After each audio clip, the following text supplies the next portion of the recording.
We are at Torch Trust HQ.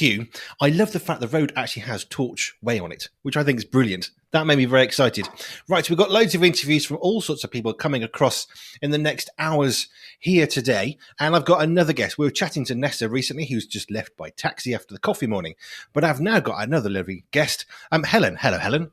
Hello. Now, you are here today. I know you said you sometimes volunteer. Are you here today because of the coffee morning? Is it a wonderful happenstance that there's coffee and you're volunteering? But why are you here today? Basically for the coffee morning today. I volunteer on a Monday. Fab. The coffee morning is great. I can heartily recommend the cakes. They are outstanding. So you say you're volunteering here. What is it you do in your voluntary role here with Torch Trust? I help assemble the... and my mind's gone blank. The new Braille books that we're doing, the Bible to send overseas, Compass Braille, that's what it's called. My husband actually embosses the Braille, and then I'm one of the people that assembles them, puts the pages into the cover, fixes the cover on, sticks labels on. Okay, so you're putting the books together. I was educated by Sarah, who runs Torch Trust, because I said, oh yeah, printing. I said, no, it's not printing, it's an embossing, which of course, Braille is not just ink on paper, it's raised. Can you read Braille? Have you learned some of the stuff because you're doing it? Is it infusing into you? I wish. No, I have learnt one or two of the letters purely from using the What is Braille leaflet, but no, I don't read Braille. Okay. So you're constructing the books, then they go overseas. Do you know what countries they're going to at the moment? Lots of different countries, quite a lot of African and Indian countries, I believe. Okay, another question about Braille, which maybe you don't know, which now I'm wondering. You're sending them to other countries. Is Braille a universal language, or is there an English Braille and a French Braille? And do you know how this works? I'm not absolutely sure, but I think it is translated into different languages. I'm hoping at some point today someone will give me that answer then, because I'm fascinated now. I know that with sign language, there are sort of regional dialects and there are different languages of sign language.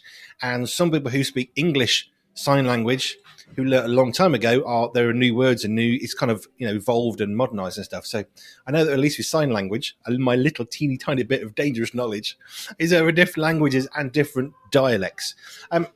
How long have you been a part of Torch Trust then? I know you said your husband works here as well, but how long have you been involved?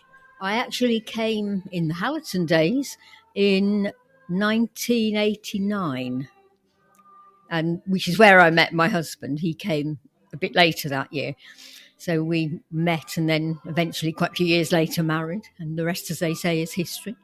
But I actually left in 2014 and then I've come back recently as a volunteer. Fab. You're surrendering your free time, which is always amazing when I see people who do that.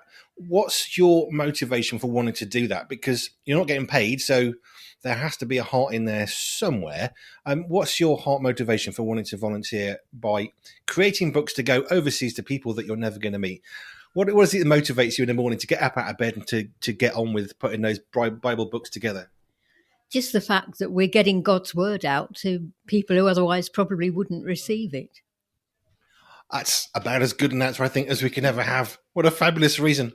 Helen, thank you. Are you going to go back into the coffee morning now for some more coffee and biscuits and cakes? They are outstanding. Helen, thank you. Rated 5 stars by Sorted Magazine's film critic, Pure 247 takes you behind the scenes of the birth of a global Christian radio station. Andy B will have you laughing and crying as you discover what it takes to create ministry that matters in this inspiring tale of perseverance, honesty and vulnerability. Buckle up and get ready for a story that's uplifting as it is entertaining. Behind the microphone they face bankruptcy, eviction and 2 life-changing surgeries. Can they make it? Will they make it? Get your copy of this life-changing book today.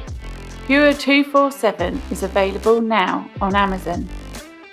Andy B is best described as a man after God's own heart, who insist that God's vision and resourcing trump all handicaps.